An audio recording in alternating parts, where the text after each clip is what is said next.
All right, let's try and cut through some of the noise, the global complexity today. We're doing a deep dive into, well, one of the most crucial relationships shaping our world right now. That's the trade dynamic between the United States and China. And the core event we're digging into is the recent extension, a really significant one, of their trade truce. Yeah, all our insights today are coming from a very current AP News article. It's titled, U.S. and China Extend Trade Truce Another 90 Days. Gives us a good snapshot. So our mission today really is clear. We want to unpack what this 90-day extension actually means. Why did it happen right now? And what are the stakes? Because they're high. Not just for the global economy, but maybe more importantly for you. Absolutely.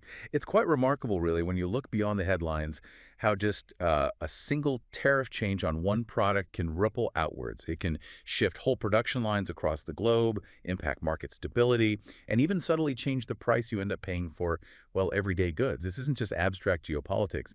It's about these deep economic currents that shape almost every part of our lives. Okay, so let's jump right into the immediate news then.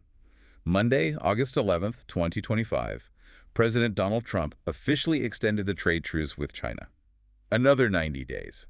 And it wasn't just the U.S. acting alone, right? No, exactly. China's Ministry of Commerce, they simultaneously announced their own extension of the tariff pause. So, a coordinated move. Which was needed, because this is a real nail-biter.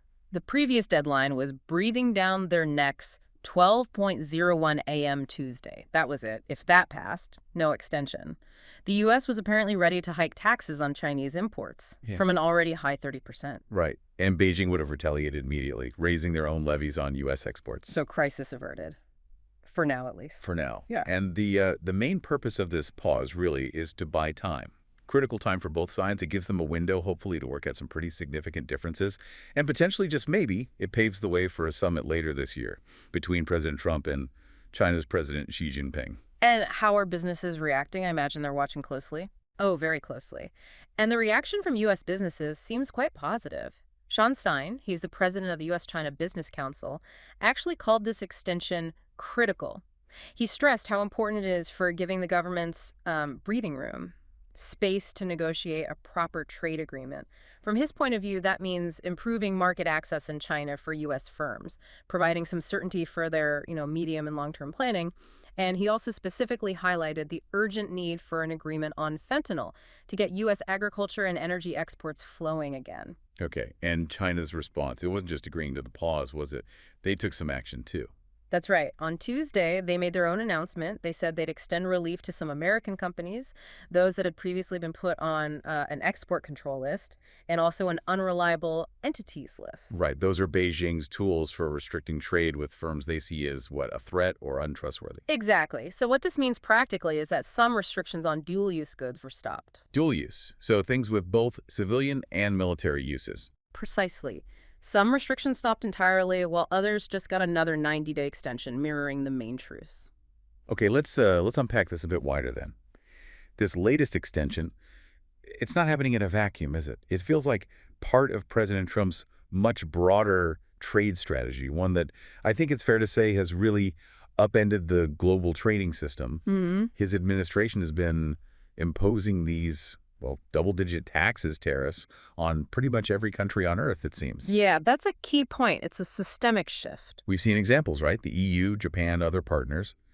They agreed to what the AP article calls lopsided trade deals with the U.S., basically accepting these really high U.S. tariffs, like 15% on their goods, which would have been unthinkable before. Just to avoid something even worse, yeah. Exactly. Damage limitation. And if you connect those dots, look at the bigger picture. These policies have genuinely transformed the U.S. economy's stance from being one of the most open economies in the world into what the source describes as a protectionist fortress. A fortress?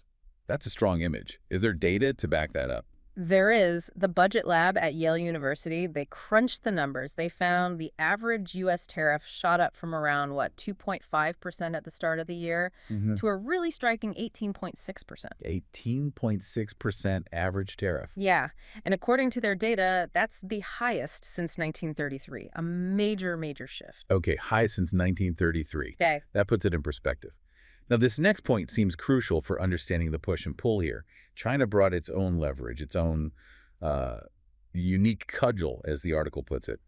which is its ability to potentially cut off or slow down access to rare earth minerals and magnets. Absolutely critical materials. Yeah, not just obscure stuff. These are vital for everything from, electric vehicles to jet engines. Huge industries. And we saw that leverage play out back in June, didn't we? We did. There was that agreement to sort of cool things down. The U.S. pulled back some export restrictions on computer chip tech, on ethane, and China, in return, agreed to make it easier for U.S. companies to get hold of those rare earths. So it raises this really important question: who actually holds the stronger hand in these talks?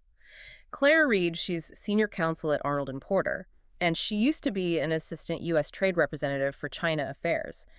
She put it very bluntly. She stated, "The U.S. has realized it does not have the upper hand." Okay, does not have the upper hand. That's a significant assessment from someone with her background. It really frames the current dynamic, I think. And to really get a sense of the stakes involved, maybe we should look back at that May agreement, the one that pulled things back from what was being called an economic catastrophe. Yes, things got incredibly tense then. Tariffs had climbed to just, well, staggering levels. The article says as high as 145% against China and 125% against the U.S. Triple-digit tariffs. Almost unbelievable. Yeah, it threatened to just effectively end trade between the world's two largest economies. Caused a major sell-off in financial markets, too. People were spooked. Understandably.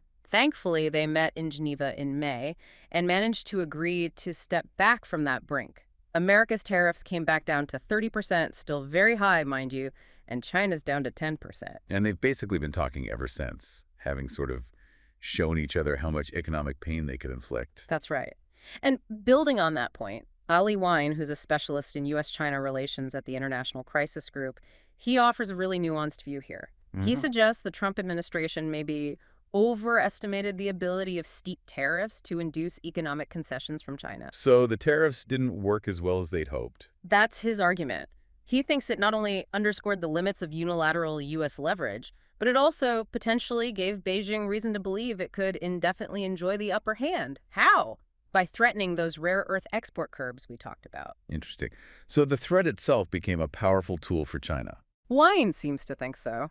He argues the administration's current push for a trade détente, this easing of tensions, actually stems from dealing with the self-inflicted consequences of its earlier hubris. A pretty critical take. Hubris. Okay. So putting all this together, Yeah. what does it mean for the really big issues, the underlying problems? What are those grand bargain items that are still, unfinished business, Washington's main complaints? Well, they're the familiar ones, and they're deep-seated. Like intellectual property theft. Exactly. Lax Chinese protection of IP rights is a huge one.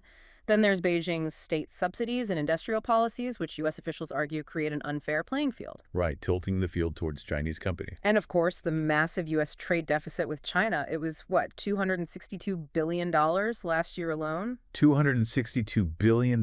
These are the persistent, thorny issues that this truce hasn't solved. Not even close. And looking ahead, the expert predictions. They aren't exactly optimistic about breakthroughs on these core problems.